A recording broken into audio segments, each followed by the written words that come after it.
राज्य निर्माण र राष्ट्र निर्माण है।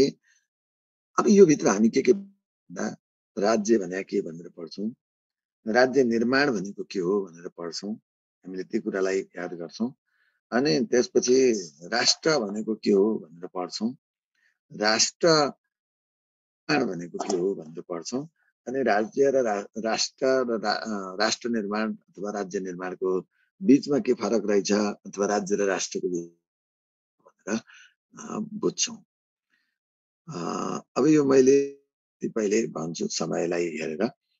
राज्य भने के भन्दा हामीले दुई तीनटा वेबाट राज्यलाई परिभाषित गरौँ। अहिले कहिले कहिले लेख्नु पर्दाखेरि समाज पहिला भने समाजको विकसित एवं एकीकृत, समाजको विकसित स्वरूप, एकीकृत स्वरूप र वैधानिक रचनाका रूपमा राज्यलाई लिइन्छ। त्यसैले समाजको विकसित, एकीकृत एवं वैधानिक संरचनाको रूपमा राज्यलाई लिइन्छ अथवा संरचना हो भन्न सक्नुहुन्छ। पहिलो परिभाषा त त्यही नै हो।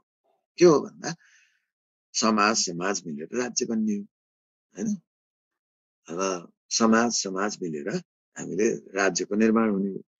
त्यसैले राज्यमा विभिन्न किसिमका समाजहरू हुन सक्छ। राज्य आफैमा एउटा संगठन पनि हो, त्यसरी भनौँला। त्यसैले राज्य चाहिँ के हो भन्दा समाजको एकीकृत एवं विकसित स्वरूप हो, यन्त्र पनि हो भनेर यति एउटा बुझ्नु।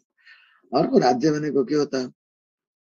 राज्य भनेको के हो भने यो दुई तीनटा कुरालाई याद गर्नुहोस्। यो हैन मुलुक राज्य भनेको हामीले विकास र सेवा प्रवाह गर्ने, शासन गर्ने, विकास गर्ने, सेवा प्रवाह गर्ने एउटा औपचारिक शासकीय इकाइ हो कि? राज्य भनेको के हो भन्दा एउटा शासकीय इकाइ, छोटो रूपमा भन्यो भने एउटा शासकीय इकाइ हो है। यो युनिट हो, यो एउटा पार्ट हो, गभर्नेन्स युनिट हो। राज्य भनेको गभर्नेन्स युनिट हो। अब एउटा पार्ट के हो, अर्को पार्टमा भन्यो भने पहिला छोटो बुझेपछि नै हो। त्यो विश्व समुदायको एउटा इकाइ होइन, सदस्य होइन। विश्व समुदायको एक सदस्यका रूपमा यसलाई लिन्छौँ, राज्यलाई लिन्छौँ। त्यो पनि समाजको एकीकृत विकसित वैधानिक संरचना रहेछ, स्वरूप रहेछ, एउटा पार्ट, एउटा शासकीय इकाइ हुँदो रहेछ। अर्को विश्व समुदायको एउटा सदस्य पनि रहेछ। विश्व समुदायको सदस्यको रूपमा पनि राज्यलाई लिन्छ भन्यो भने अब फेरि अर्को राज्य भनेको तपाईले राज्यलाई कसरी लिने त? परिभाषित हामीले जिटिपिएसआर अस्ति शासनको आधारमा पढेका थियौं। जिटिपिएसआर हैन, तपाईलाई त्यसको एकीकृत स्वरूप भन्नुहोस् न। त्यो एकीकृत स्वरूप लाई त्यो युक्त अथवा त्यो एकीकृत स्वरूप भन्ने अहिले छोटो रूपमा एउटा सम्झना, अथवा त्यो जिटिपिएसआर युक्त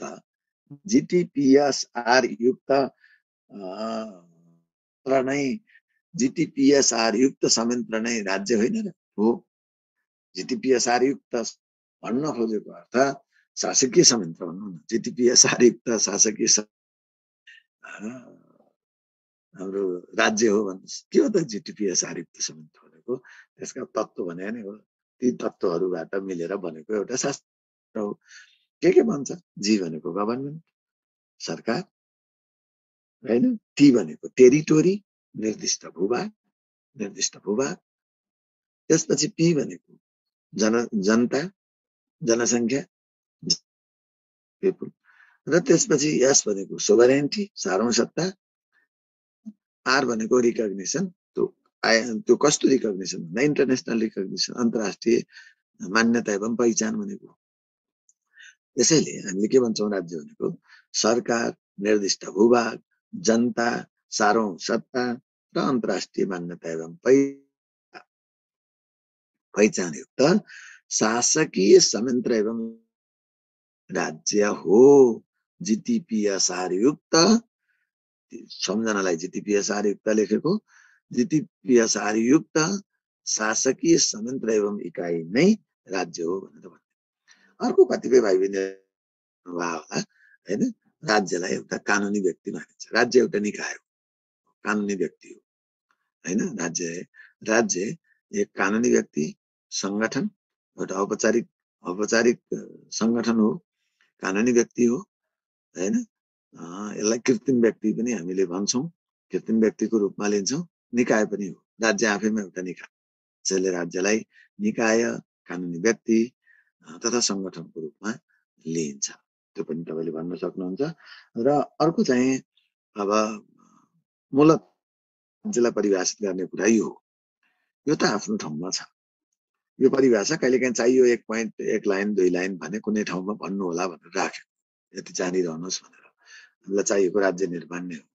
मैले यहाँ राज्य निर्माण पहिला लेख्यो, यो कोर्सको टाइटललाई नै चेन्ज गर्यो नभन्नु होला, त्यो कर्मागत ढङ्गले त्यो राज्य पढेपछि राष्ट्र निर्माण सजिलै बुझ्नुहुन्छ भन्ने आधार। अब राज्यता हामीले यति कुरा बुझ्यौँ। अब यो राज्य निर्माण भनेको के? बिल्डिङ हैन, स्टेट बिल्डिङ भने के? स्टेट भने त बुझौँ, स्टेट बिल्डिङ भनेको राष्ट्र। राज्य निर्माण भनेको यहाँ राज्यको गठन गर्ने भने होइन। राज्य गठन गर्ने, राज्य बनाउने भनेको होइन। राज्य निर्माण भनेको राज्यको सबलीकरण भन्नु नै निर्माण। राज्यको विकास, विस्तार, सबलीकरण, यसको सुदृढीकरण एवं आधुनिकीकरण भन्नु नै यथार्थमा राज्य निर्माण। राज्य निर्माण भनेको राज्यको सबलीकरण, एक शब्दमा भन्ने हो भने राज्यको सबलीकरण एवं सुदृढीकरण, राज्यको सबलीकरण, सुदृढीकरण एवं आधुनिकीकरणलाई नै राज्य निर्माण भन्छ। राज्यको सबलीकरण, सुदृढीकरण एवं आधुनिकीकरणलाई नै राज्य निर्माण भनिन्छ। लाई भनेको अर्थ आधुनिक प्रक्रिया एवं पद्धतिलाई राज्य निर्माणले त्यसलाई जनाउँछ। यही हो। र अब यो राज्यसँग जे अवयव छन्, राज्य निर्माणले राज्यका अवयवहरूको सबलीकरणलाई उजागर गर्दछ। राज्य निर्माणले राज्यका अवयवहरू के हो? राज्यका अवयव जेटिपिएसआर होइन, राज्यका अवयवहरूको यसले उजागर गर्दछ। राज्यका अवयवहरू जेटिपिएसआर त राज्यका अवयवहरू अर्थात् सरकार, नागरिक, सार्वौं सत्ता। यहाँ भन्न खोजेको अर्थ तपाईलाई सम्झनलाई भनेको, यसलाई लेख्न खोजेको अर्थ के हो भने अवयवहरूको सबलीकरण भन्नु नै, सबलीकरण एवं सुदृढीकरण भन्नु नै राज्य निर्माण। यही हो राज्य निर्माणले खोजेको हो। त्यसो भए यसलाई तपाईले अब कसरी लेख्ने त? राज्य निर्माणले देखाएका कार्य प्रक्रिया एवं पद्धतिहरूको समग्रतालाई जनाउँछ भनेर लेख्न सक्नुहुन्छ। कति सजिलै जान्ने। एउटा शब्द के बुझ्न पर्यो भने राज्यको सबलीकरण, आधुनिकीकरण, सुदृढीकरण हो भनेर, र राज्यका अवयवहरूको सबलीकरणलाई नै हो। त्यति भनिसकेपछि देखाएका कार्य प्रक्रिया एवं पद्धतिको समग्रता भन्नु नै राज्य निर्माण हो भनेर लामो लेख्न पर्यो भने भन्न सक्नुहुन्छ। जेटिपिएसआर मनमा राख्नुहोस् त। अनि म त्यतिबाट ल अब परिभाषाहरू लेखाइदिनु न यसो। अहिलेसम्म के भनेको त? अब तपाईले अहिले राज्य भनेको मैले भ्याउनु भएन। लेख्न सकिएन, छिटो भन्नुभयो। ल के लेख्नुभयो भन्नुहोस् त। है मैले भने समाजको एकीकृत विकसित त्यति भन्दा पनि भ्याउनु भएन। स्वरूप हो भने एक शासकीय इकाइ हो। अनि त्यसपछि तपाईँलाई भनेकै के छ र? जिटिपिएसआर युक्त शासकीय संयन्त्र एवं इकाइ हो भने, कानुनी व्यक्ति हो भने, संगठन तथा निकाय भने, त्यति कुरा त हुनुपर्छ भन्छु म। तपाईँलाई भ्याइन भनेर म स्वीकार गर्दिनँ त्यस्तो कुरालाई। अब यतिको अफिसर तयारी गर्ने भएपछि मैले सरल हिसाबले भनेकै छु, त्यो भ्याउनुपर्छ हैन। देखाउने भनेर छुट्टै त्यो बच्चालाई टिपाए जस्तो 3 पटक भनेपछि त त्यो तपाईलाई दोहोर्याएर भनिरहेछ, सुन्ने लेख्ने गर्नु र यो विश्व समुदायको सदस्य हो भने मैले भनेकै त्यही हो। राज्यको परिवार रामले भन्नुभयो, श्यामले भन्नुभयो, फलानाले भन्नुभयो राज्यको यो ठाउँमा परिभाषा छ भन्ने हुँदैन। त्यसैले त्यो हो। अब तपाईलाई मैले भन्न खोजेको अर्थ राज्य निर्माण भनेको छु। राज्य निर्माणलाई मैले 3 पटक दोहोर्याएर भने कि राज्यको सबलीकरण, आधुनिकीकरण तथा सुदृढीकरण एवं आधुनिकीकरण नै राज्य निर्माण हो, अथवा राज्यको विकास विस्तार आधुनिकीकरण सुदृढीकरण भनेर भनिरहेछ। भनेको एउटै हो, एक वाक्य बोल्या त हो नि। त्यति हामीले जान्नुपर्छ। राज्यका अवयवहरूको सबलीकरण भन्नु, राज्यका अवयवहरूको अर्थात् जिडिपिएसआर को सबलीकरण भन्नु नै हामीलाई त्यो सम्झनका लागि राज्यका अवयवहरूको सबलीकरणलाई यसले उजागर गर्छ। राज्य तथा राज्यका अवयवहरूको सबलीकरण भन्नु नै भन्दैन नि, एक पोइन्टमा लेख्नलाई आधुनिकीकरण र सुदृढीकरण नै यथार्थमा राज्य निर्माण हो। यति हो, खोजेको अर्थ त्यो। र अब यो राज्य निर्माणमा ल्याएका कुरालाई भनिन्छ भन्ने पाठमा पनि अझ एकछिनमा तपाईले भने हुनाले अझ एकछिनमा आउनु होला। राज्य निर्माण के हो त? अब यहाँ धेरै काम लाग्छ। राज्य निर्माण कुनै एक दिन हुने विषय हो? राज्य निर्माण निरन्तर कार्य प्रक्रिया हो, निरन्तर कार्य एवं प्रक्रिया हो, विरल यात्रा हो, अन्तहीन यात्रा हो। यसमा पूर्ण विराम कहिल्यै पनि लाग्दैन। त्यसैले राज्य निर्माण एक निरन्तर कार्य एवं प्रक्रिया। राज्य निर्माण निरन्तर कार्य एवं प्रक्रिया हो भनेपछि अब राज्य निर्माण कसको जिम्मेवारी तथा उत्तरदायित्व हो? कसले गर्ने हो राज्यको निर्माण? राज्य निर्माण सरकारको आधारभूत जिम्मेवारी एवं राज्य निर्माण एउटामा राज्य निर्माण भनेपछि यो भन्ने हो। सरकारको आधारभूत जिम्मेवारी एवं उत्तरदायित्वको विषय हो। त्यो पनि तपाईले बुझ्नु पर्यो। अब यो राज्य निर्माण निरपेक्ष हुन्छ? हुँदैन। यो हामी शासनमा जे यस्ता कुराहरू पढ्यौं यो सबै मसलादार कुरा हुन् के हैन। अनि यो राज्य निर्माणमा कसको भूमिका रहन्छ? सरकारको जिम्मेवारी एवं उत्तरदायित्व हो। यसमा सबैको सार्थक भूमिका अपरिहार्य हुन्छ। सबैको, तपाईलाई शासकीय साझेदारहरू भनेको सरकार, निजी नागरिक समाज, सञ्चार जगत, नागरिक सबैको सार्थक, सृजनशील एवं समन्वयात्मक भूमिका अपरिहार्य हुन्छ। त्यो पनि ध्यान सक्नुहुन्छ। सबैको सार्थक भूमिका आवश्यक हुन्छ। यसका लागि सबैको सार्थक भूमिका आवश्यक हुन्छ, होइन? बित्तिकै अरू धेरै तन्काउनु पर्यो भने लेखे भइगयो, होइन भने सार्थक भित्र सार्थक, सृजनशील, सकारात्मक, समन्वयात्मक ती शब्द भण्डार हामीले पछि बुझिहाल्छौँ, थाहा पाइहाल्छौँ। विशेषण जोड्न पाउने ठाउँमा जोड्छौँ, भूमिका अपरिहार्य हुन्छ। अब राज्य निर्माण विविध आयाम छैनन्। यो बहुआयामिक विषय होइन राज्य निर्माण। राज्य निर्माण विषय हो, यसका विविध आयाम छन्। राज्य निर्माण गर्ने विविध आयाम के होला?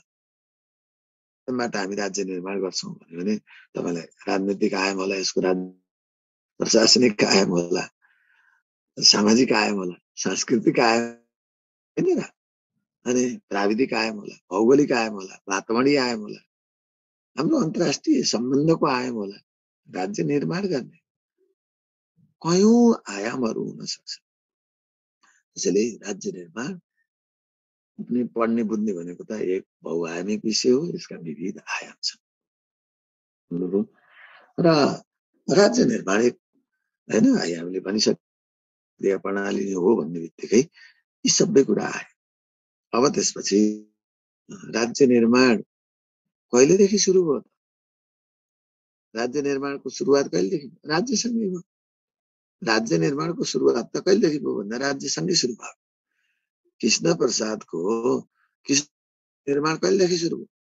कृष्णप्रसादको जन्मदेखि नै। अझ भित्र गयो भने त जन्मभन्दा पूर्वदेखि नै भयो, त्योभन्दा अगाडि पनि भयो, होइन? जन्माउनेको एउटा मैले सट्ट एउटा फोन उठाएँ है भाइ बहिनीहरू, एउटा एकलाई। हजुर नमस्कार दाजु, म छ भने भनौँ त दाजु, होइन भने पछि म फोन गर्छु। हजुर दाजु के चाहिँ? ए हुन्छ हुन्छ, म लिएर जाउँला, दिउँसोतिर मिल्यो भने जाउँला दाजु, है। ल यो हप्तासम्ममा जाउँला। हस् दाजु, हस्।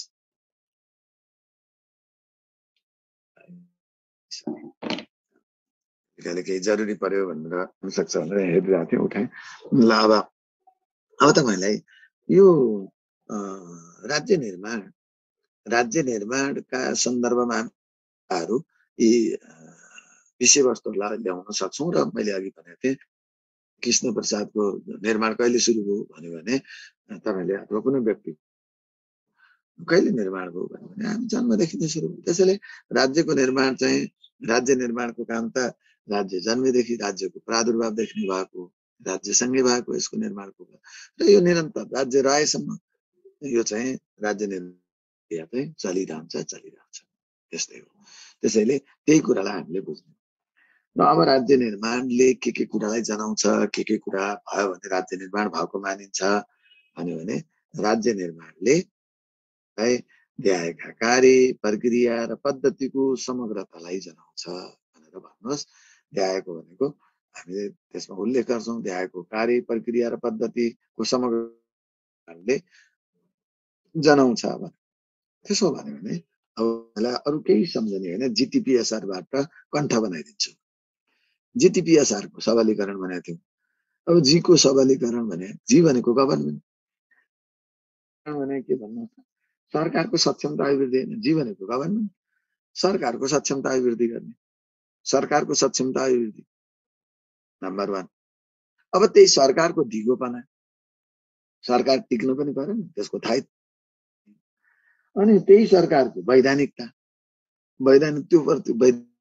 legitimacy अफ गभर्मेन्ट भन्नु खोजेको अर्थ त्यो सरकारको विश्वसनीयता, जनसमर्थन सरकारप्रति, त्यसको दिगोपना, अथवा दुईटा बनाए पनि हुन्छ, सरकारको वैधानिकता एवं दिगोपना, त्यो भन्न सक्नुहुन्छ तपाईँले।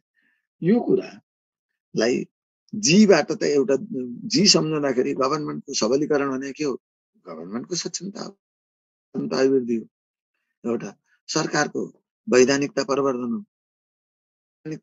हो, विश्वसनीयता प्रवर्धन हो, होइन? सरकारको दिगोपना, सरकार टिकाउ हुने हो नि त। अनि त्यसैले सरकारप्रति जनताको विश्वास, भरोसा, समर्थन, त्यसलाई हामी वैधानिकता भन्छौँ। त्यसैले सरकारको वैधानिकता प्रवर्धन, सरकारको दिगोपना, तीनटा पोइन्ट। यसले राज्य निर्माण भनेर, राज्य निर्माण यहाँ सरकार भन्छ, यसले भन्नु होला राज्यको। अब तपाईँ हामीले चाहिँ आफ्ना सबै उपप्रणालीहरूको प्रणालीको सबलीकरण हुने त हो। त्यसैले राज्यका उपप्रणाली भनेका त अवयव भने साह्रो। त्यसैले तिनटा, एउटा टी टेरिटोरी।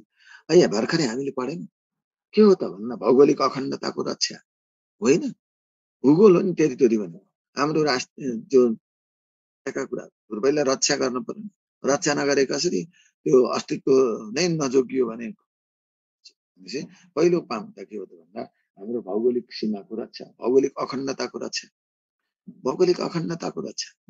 त्यो भूगोलभित्र के हुन्छ?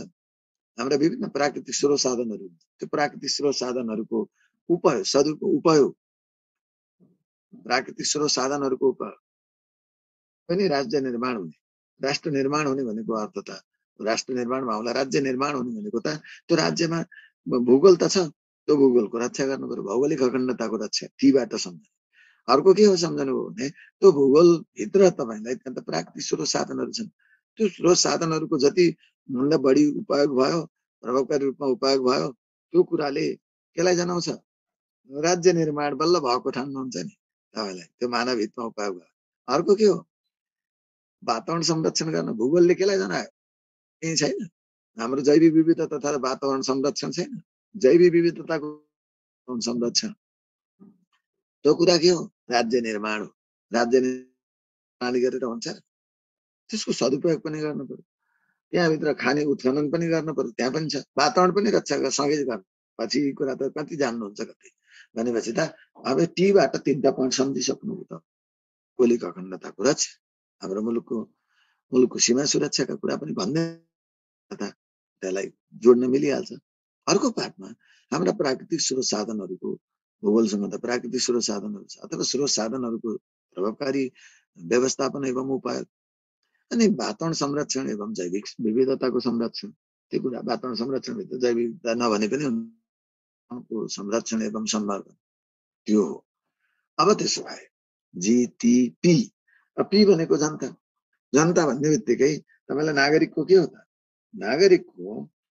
नागरिकको जीव ज्यान धनको सुरक्षा भनेपछि त पहिला कुरा के गर्नु पर्यो भन्दा तपाईलाई नागरिक भित्र हैन हो के गर्दिन पर्यो? उचित बसोबास एवं व्यवस्थापन हुनु पर्यो।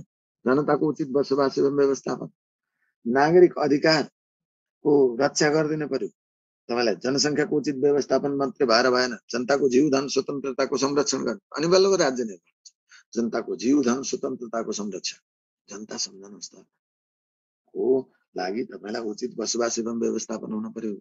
जनताका लागि राज्य निर्माण हुन्छ। घाँस बाँस कपास भन्छौँ नि हामीले, जनताको जीव धन स्वतन्त्रताको संरक्षण भन्नु पर्यो। जनताको जीव धन एउटा नागरिक अधिकारको रक्षा भन्न खोजेको अर्थ अधिकारको रक्षा के हो त? नागरिककै रक्षा गर्नु पर्यो। अनि जनताको भनेको जनता हाम्रो जनसंख्याको उचित व्यवस्थापन, जनसंख्या व्यवस्थापन, जन उचित बसोबास एवं जनताको उचित बसोबास एवं व्यवस्थापन। पछि हामी पढ्छौं एउटा जनसंख्याको प्रभावकारी जनसंख्या व्यवस्थापन भन्दिने हुन्छ। एक लाइनमा काफी हुन्छ प्रभावकारी जनसंख्या व्यवस्थापन नम्बर 1। अर्को त्यसपछि जनतामा जनताको जीव धन स्वतन्त्रताको संरक्षण अथवा नागरिक अधिकारको रक्षा, एउटै पोइन्ट लेख्नु हुन्छ नागरिक अधिकारको रक्षा। हेर्नुहोस् त, अनि अथवा त्यसलाई मानव अधिकार प्रवर्धन भनेर लेखे पनि हुन्छ। मानव अधिकार प्रवर्धन हैन, तपाईले पछि पढ्नुहुन्छ मानव विकास। के मानव विकास भन्नु राज्य निर्माण होइन? मानिसको आफ्नो नागरिकहरूको विकास गर्ने, त्यसले मानव विकास, मानव अधिकार प्रवर्धन, मानव अधिकार प्रवर्धन। त्यहाँ जनताको लागि उचित प्रभावकारी जनसंख्या व्यवस्थापन, त्यहाँ तपाईलाई जनताको जीवधन स्वतन्त्रता संरक्षण नभने पनि के हुन्छ? मानव अधिकार प्रवर्धन भन्नु सबै त्यसैमा आउँछ। मानव विकास भन्नु त्यसैमा आउँछ। त्यसैबाट नै राज्य निर्माण हुने हो। जनताको यहाँभन्दा अरू कुरा किन याद गर्नु? अब सारौं सत्ताको रक्षा, पहिलो कुरो त त्यही नै हो। सारौं सत्ताबाट सारौं सत्ताको रक्षा, त्यसले केलाई जनाउँछ? राष्ट्रिय स्वाधीनता, स्वतन्त्रता, राष्ट्रिय स्वाधीनता एवं स्वतन्त्रताको रक्षा, मुलुकको सारौं सत्ताको रक्षा, त्यो नै राज्य निर्माण हो। र राष्ट्रिय स्वतन्त्रता, राष्ट्रिय स्वाधीनताको रक्षा, त्यो पनि हामीले भन्यौं जीटीपीएसपी। अब आर रिकग्निसन, अन्तर्राष्ट्रिय मान्यता एवं पहिचान भनेको त्यसै पहिचान हुने हो र। अब हामीले राज्य निर्माण हुनुलाई अन्तर्राष्ट्रिय सुसम्बन्ध विस्तार, अन्तर्राष्ट्रिय सम्बन्धको विस्तार एवं विकास, सुमधुर अन्तर्राष्ट्रिय सम्बन्ध, सुमधुर अन्तर्राष्ट्रिय सम्बन्ध विकास एवं विस्तार अनि बल्ल हुने हो। अनि त्यसपछि हामीले बाह्य आक्रमणबाट रक्षा, राष्ट्रिय सुरक्षामा पछि पढ्छौं, बाह्य आक्रमणबाट रक्षा त्यहाँनिर भयो नि बल्ल। अनि त्यो मात्र भएन, हामीले त हाम्रो सम्मान अभिवृद्धि, राष्ट्रिय सम्मान अभिवृद्धि, राष्ट्रिय सम्मान अभिवृद्धि, अन्तर्राष्ट्रिय समुदायमा विश्व समुदायमा राष्ट्रिय सम्मान अभिवृद्धि अनि बल्ल राज्य निर्माण भएको ठहरियो। यो होइन हाम्रो। हेर्नुहोस् त, जीटीपीएसआर को सबलीकरण भन्नु नै के रहेछ? भन्नु नै आधुनिकीकरण भन्नु नै राज्य निर्माण रहेछ। त्यसैले राज्य निर्माणले यी कुरालाई जान्छ। अब कहीँ कतै तपाईलाई राज्य निर्माण घोक्नुपर्छ र सबलीकरण तन्काइदिनुस्। हो त, सरकारको सक्षमता अभिवृद्धि, सारा राज्य निर्माण गर्ने नि जिम्मेवारी सरकार हो। पहिला गर्ने, अरूकोलाई विकास गर्नेले पहिला आफू त विकास हुनु पर्यो, आफू सक्षम हुनु पर्यो। तपाईलाई मैले पढाइरहनको लागि, तपाईको नलेज इन्हान्स गर्नको लागि मैले त नलेज गेन गर्नु पर्यो। मै जान्ने छैन, मलाई त्यो किसिमको ज्ञानसित छैन भने मैले तपाईलाई कसरी सबलीकरण? सरकार त त्यो जिम्मेवार संरचना हो हैन? भनेपछि त सरकारकै सक्षमता हुनु पर्यो, सक्षमता अभिवृद्धि, सरकारको भइदान, सरकारको धिगोपना हुनु पर्यो। आफै नरह्यो भने, नटिक्ने हो भने के हुन्छ? औचित्य छैन। त्यसैले भौगोलिक अखण्डताको रक्षा, हाम्रा प्राकृतिक स्रोत साधनहरूको सदुपयोग, वातावरण संरक्षण अनि जनताको जीवधन स्वतन्त्रताको रक्षा अथवा मानवाधिकार प्रवर्धन, उचित जनसंख्या व्यवस्थापन, जनसंख्याको प्रभावकारी व्यवस्थापन अथवा उचित बसोबास, त्यसलाई थुप्रो शब्द टुक्राउँछु भने अरू पनि छ। मानव विकास हैन, मानव विकास, त्यसभित्र हामी टपिक्स दुनियाँ पढि नै हाल्छौँ, पछि छँदैछ। भनेपछि सारौं सत्ताको रक्षा, हामीले त्यो कुरा भन्यौं। राष्ट्रिय स्वतन्त्रताको रक्षा, बाह्य आक्रमणबाट रक्षा, सुमधुर अन्तर्राष्ट्रिय सम्बन्धको विकास एवं विस्तार भन्ने हुने। र त्यसपछि राष्ट्रिय सम्मान अभिवृद्धि। कहाँ राष्ट्रिय सम्मान भन्ने त्यो विश्व सम्मान अभिवृद्धि भन्नु नै भनेको यी कार्य प्रक्रिया र पद्धति राज्य निर्माणलाई उजागर। यही हो भाइ। राज्य भन्ने कुरा भनेको यही हो। अब राज्य निर्माण कहिलेदेखि सुरु भयो? राज्यसँगै भयो। अनि कहिले टुङ्गिन्छ? कहिले पनि टुङ्गिन्न। निरन्तर प्रक्रिया हो। कुन कुन क्षेत्र हेर्ने? बहुआयाम छ। हामीले भन्यौं निरपेक्ष हुने हो त? भन्दा यो हुँदैन, सापेक्ष हुन्छ, गतिशील हुन्छ। कसको जिम्मेवारी हो? सरकारको आधारभूत जिम्मेवारी हो। अनि भूमिकाहरूको हुँदैन, सबैको सार्थक भूमिका आवश्यक हुन्छ। सक्यो। यही हो हामीले बुझ्ने नै राज्य निर्माण भनेको यही हो। त्यसैले राज्यका अवयवहरूको विकास, यसको समृद्धि, राज्य निर्माणले केलाई जनाउँदो रहेछ? अब संविधानको उद्देश्य, संविधानको प्रस्तावनाको लास्टको पोइन्ट सम्झनुहोस्। मुलुकमा दिगो शान्ति सुशासन विकास र समृद्धि भन्नु नै, मुलुकमा दिगो शान्ति सुशासन विकास र समृद्धि भन्नु नै राज्य निर्माण। कहीँ कतै तपाईलाई कन्फ्युजन नरहोस्, यो हो। अब राज्य त भनेका थियौँ, राज्य निर्माण त भन्यौँ यो। अब राष्ट्र निर्माण पार्टमा, राष्ट्र निर्माण भन्नुभन्दा पहिला राष्ट्र भनेको के, त्यो कुरा बुझौँ। यसमा तपाईँहरूका थुप्रो कन्फ्युजनहरू हुन सक्छन्, त्यो कन्फ्युजन नरहोस्। बत्ती निभाउँछ है भाइ बहिनी।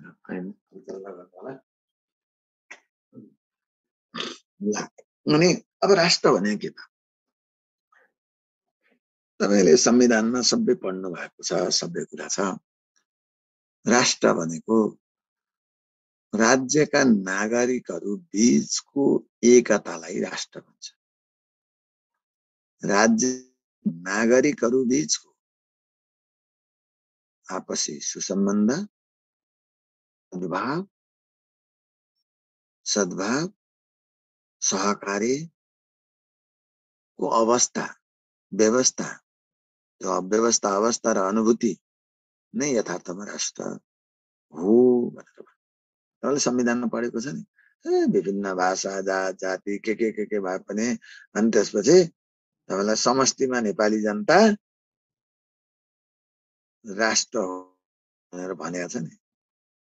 नेपाली जनता समष्टि रूप, समष्टि जुन समग्रता छ, समष्टि रूप नेपाली जनताको समष्टिलाई नै नेपाल राष्ट्र भनिन्छ भनेर जुन परिभाषा गरेको छ संविधानले आशय, त्यसैले के हो त भन्दा यसको राष्ट्र भनेको एकता। त्यो भनेको के हो भन्दा राज्यका नागरिकहरूको बीचको सुसम्बन्ध, सद्भाव, आपसी जुन सुसम्बन्ध छ, सहकार्य छ, सद्भाव छ, त्यसको व्यवस्था दिने राष्ट्र। त्यसको अवस्था नै के हो भन्दा राष्ट्र हो। त्यसको मनोवैज्ञानिक पक्ष हो। राष्ट्रलाई हामीले देश प्रेम, राष्ट्र प्रेम, देशभक्ति, राष्ट्र आदि विभिन्न नामले चिन्छौँ। यो कुरालाई तपाईले याद गर्नु। त्यसैले राष्ट्र भन्दा राज्यभित्रका नागरिकहरूको एकता है, त्यति हो सम्म। राज्यभित्रका नागरिकहरूको हामी राष्ट्र भन्छौँ, एउटा पार्ट हो।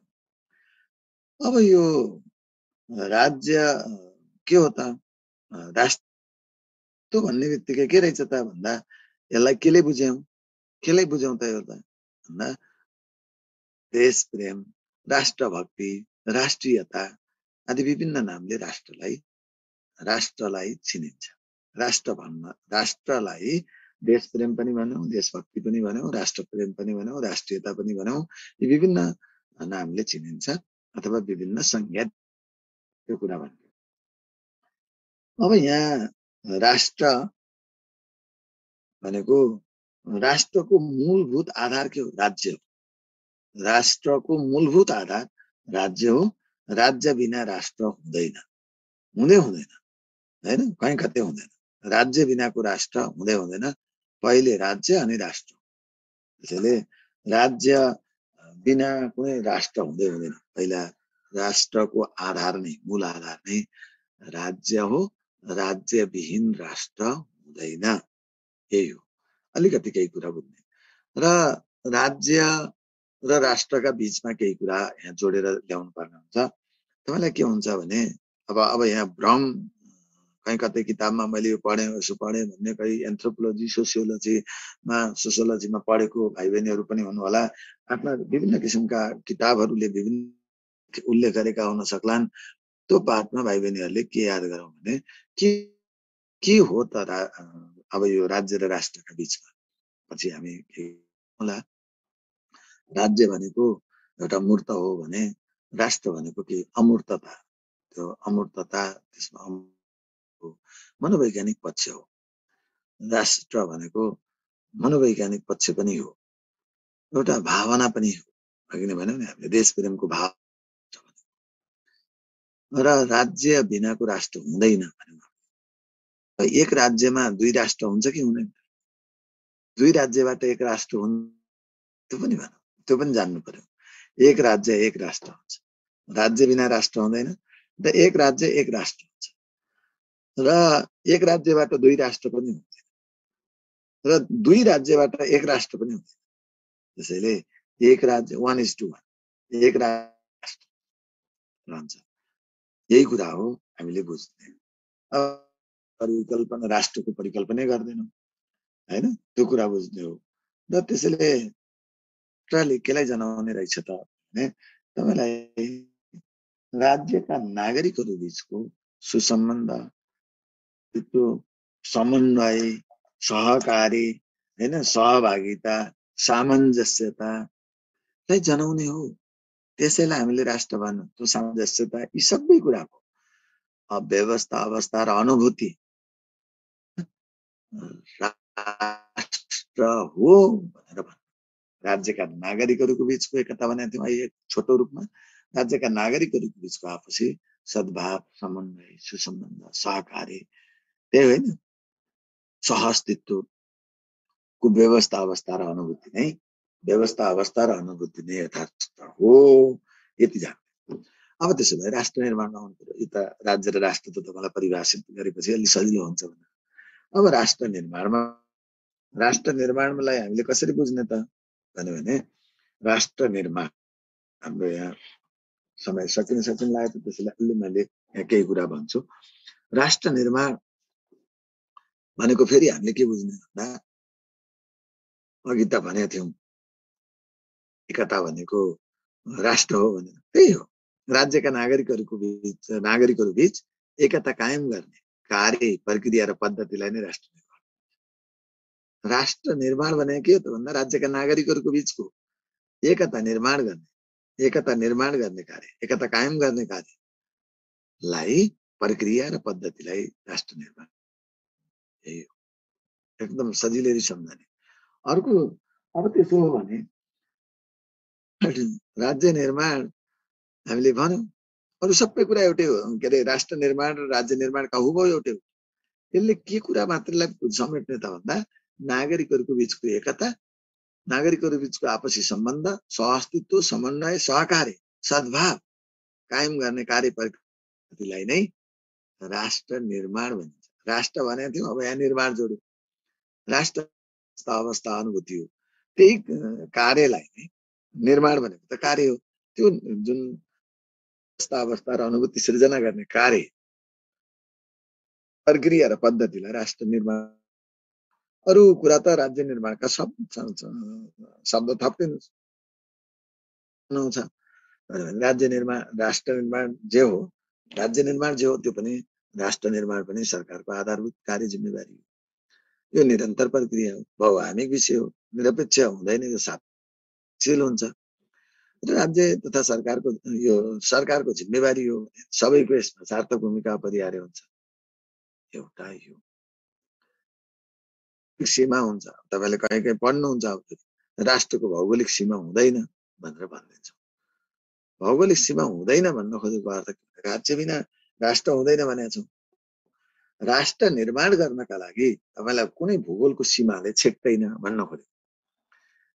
राष्ट्र निर्माण गर्नका लागि हामी जहाँ रहे पनि कुनै पनि मुलुकको नागरिक त्यही भएर मात्रै होइन कि जुनसुकै ठाउँमा रहेर बसेर उसले देश प्रेमको भावना राष्ट्रियता प्रवर्धन गर्ने कुरामा योगदान गर्न सक्छ भन्ने आधार, त्यो बाहेक अरू केही होइन। त्यसैले राष्ट्र निर्माण सबैको भूमिका त्यसमा रहँदो रहेछ। अब तपाईलाई अब यति त जाने थियौँ। अब अर्को कुरा भने राष्ट्र निर्माणको आधार के हो त भन्दा राज्य निर्माण नै हो। स्टेटमेन्ट याद गर्नुहोस्, राज्य निर्माण नभइकन राष्ट्र निर्माण हुनै सक्दैन। तर राज्य निर्माण हुँदैमा राष्ट्र निर्माण हुन्छ भन्नु अर्को एउटा स्टेटमेन्ट। अब यहाँ महत्त्वपूर्ण वाक्य यही छ, राज्य निर्माण नभई राष्ट्र निर्माण हुँदैन, परिकल्पनै हुँदैन। त्यसैले राज्य निर्माण हुँदैमा राष्ट्र निर्माण हुन्छ कि हुँदैन भन्दा राज्य निर्माण हुँदैमा राष्ट्र निर्माण नहुन सक्छ, राष्ट्र निर्माण हुन्छ भन्न सकिन्न। त्यसैले राज्य निर्माण बिना राष्ट्र निर्माण हुँदैन, तर राज्य निर्माण हुँदैमा राष्ट्र निर्माण हुन्छ भन्न सकिन्न, नहुन पनि सक्छ। के भनेको यस्तो एउटा वाक्य त्यसमा भन्नु पर्यो कि राज्य निर्माण के हुन्छ भन्दा राज्यको सबलीकरण हो, विकास हो, विस्तार हो, त्यहाँ भएका हैन त्यहाँ उन्नति प्रगति हुने हो, समष्टिमा भइदिए हुन्छ। र यहाँनिर एउटा आयामिक हुँदा पनि राज्य निर्माण हुन्छ, त्यहाँ बढोत्तरी हो। राज्य निर्माणले के हुन्छ भने राज्यको बढोत्तरीलाई जनाउँछ त्यहाँ। र राष्ट्र निर्माणले राष्ट्रको गुणात्मक बढोत्तरीलाई यसले जनाउँछ। यो हो अर्थ चाहिँ। के भनेको यो गुणात्मक बढोत्तरी भनेको भन्दा अब राष्ट्र निर्माणले बढी भन्दा बढी यो गुणात्मक छ, मनोविज्ञानसँग सम्बन्धित छ भनेर हामी भन्यौं नि। अब राज्य निर्माण हुँदैमा राष्ट्र निर्माण हुँदैन भन्ने हुन्छ भन्न सकिन्न भन्यौं। त्यसो भने निर्माणले के हुन्छ भने न्यायपूर्ण राज्य निर्माण भन्नु चाहिँ राष्ट्र निर्माण, सबैका लागि राज्य निर्माण भन्नु राष्ट्र निर्माण। त्यसैले राज्य निर्माणले सबैलाई हुन्छ, न्यायपूर्ण नै हुन्छ भन्ने छैन। राज्यको परिमाणात्मक बढोत्तरी भयो, राज्यमा केही विकास विस्तार भयो भने चाहिँ राज्य निर्माण भयो। राष्ट्र निर्माण हुनका लागि राज्यका सबैको न्यायपूर्ण विकास हुनु जरुरी, राज्य निर्माण भएको ठहरिन्छ, के अरे राष्ट्र निर्माण भएको ठहरिन्छ। राष्ट्र निर्माणले सन्तुलित न्यायपूर्ण राज्य निर्माणलाई राष्ट्र निर्माणले उजागर गर्दछ। यति कुरा तपाईले अब त्यसो भए के हो त भने राष्ट्र निर्माणले सबैका लागि शासन, पनि सबैका लागि न्याय, सबैका लागि विकास, सबैका लागि अवसर, तपाईलाई सबैका लागि के जान्नु भएको छ त्यो सबैको अवस्था, एउटा न्यायपूर्ण अवस्था, व्यवस्था र अनुभूतिलाई नै राष्ट्र निर्माणले उजागर गर्दछ। राज्य निर्माण अब सबैका लागि भइदियो, न्यायपूर्ण भइदियो, दिगो भइदियो भने बल्ल त्यो राष्ट्र निर्माण भएको ठहरिन्छ। त्यसैले राष्ट्र निर्माणले केलाई जनाउँछ भने सन्तुलित, न्यायपूर्ण र दिगो राज्य निर्माण प्रक्रिया तथा पद्धतिले राष्ट्र निर्माणलाई जनाउँछ अर्थ त्यो हो। त्यसैले तपाईलाई पूर्वाधार विकास भयो, एकछिन मान्नुहोस्, पूर्वाधार विकासमा सबैको पहुँच भयो, त्यसमा सबैले त्यसबाट लाभ लिए, सबैको सन्तुष्टि बढ्यो, सबैको समृद्धि बढ्यो भने बल्ल त्यो राष्ट्र निर्माण भएको ठहरियो। यदि राज्य निर्माण त के हुन्छ, पूर्वाधार विकास बढ्यो त, अब राज्यमा पूर्वाधारहरू बढ्यो, कसैको पहुँच बढ्यो, कसैको पहुँच घट्यो, त्यहाँ बढ्यो वा बढेन भनेर त्यसले अरू पछि अवस्था छ कि छैन भनेर त्यसले राज्य निर्माणले के मात्रै हेर्यो भने जो कुरा राज्यमा विकास एवं विस्तार हुने कुरा हो त्यो कुरालाई हेर्यो र सबैका लागि भन्ने अर्थमा आएन, नहुन सक्छ। यही अर्थमा हामीले यहाँ भने हो राष्ट्र निर्माणले सबैका लागि न्याय, सबैका लागि कानुन, सबैका लागि अवसर, सबैका लागि रोजगारी, सबैका लागि शिक्षा, सबैका लागि आवास, सबैका लागि हैन शान्ति, सबैका लागि समृद्धि, सबैका लागि सुशासन भन्ने कुरालाई यसले तपाईले जानेका सबैका लागि एउटै भाषा के हो भने सबैका लागि सधैँका लागि अवस्था र अनुभूति, सधैँका लागि सबैका लागि न्यायपूर्ण सन्तुलित दिगो हैन, दिगो शासन विकास र सेवा प्रवाहको व्यवस्थितिले राष्ट्र निर्माणलाई जनाउँछ। सधैँका लागि सबैका लागि न्यायपूर्ण र दिगो, न्यायपूर्ण दिगो र सन्तुलित के त शासन प्रवाह, शासन विकास र सेवा प्रवाहको व्यवस्था अवस्था र अनुभूतिलाई राष्ट्र निर्माणले जनाउँछ। यही कुरालाई राष्ट्र निर्माण भनियो भनेर हामीले बुझ्ने हो। त्यसैले निर्माण र राष्ट्र निर्माणको सार चाहिँ यति हो, तपाईँले बुझ्ने। कहीँ कतै किताबहरूमा तपाईँलाई यो राज्य राष्ट्रबाट हैन, राष्ट्र निर्माणबाट राज्य निर्माण भने जस्ता ती कन्फ्युजनहरू छन्, ती कुरा चाहिँ होइन।